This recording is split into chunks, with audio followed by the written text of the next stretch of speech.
transitioning to another very interesting senator, Al Gore Sr. Should Al Gore Sr. be celebrated when he voted against civil rights? Yeah. Well, those are hard questions. And again, I when someone changes, he was a progressive I'm not sure he would have called himself that ever, or a liberal, but he did a lot of good things. In 1957, he refused to sign the Southern Manifesto. Do you remember the Strom Thurmond?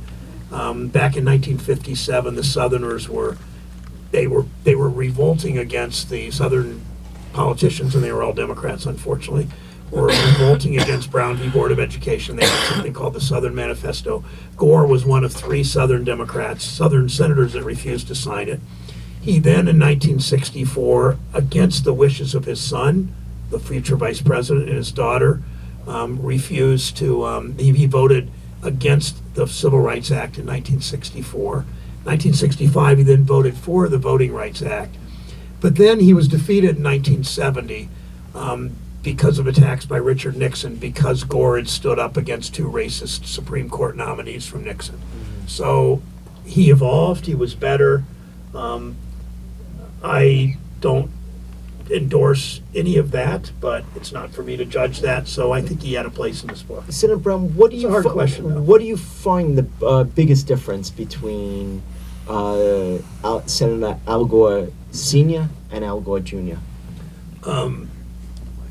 Would you call Al Gore Jr. progressive or no? Yeah, sure.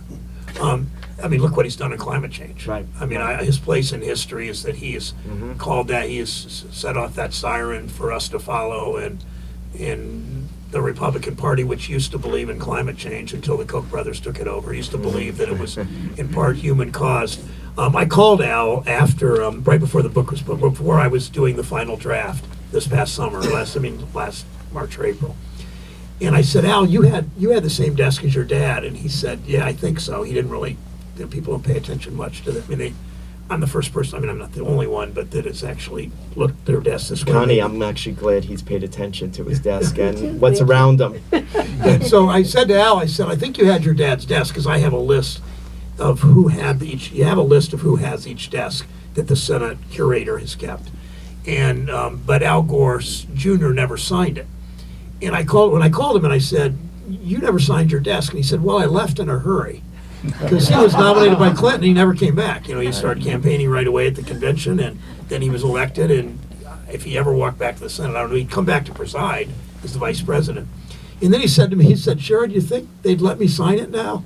And I said, yeah, I think they would. So, but he's going to come back. He said, once your book comes out, he said, let's do a little ceremony, and I'll go back and sign my desk, too. So.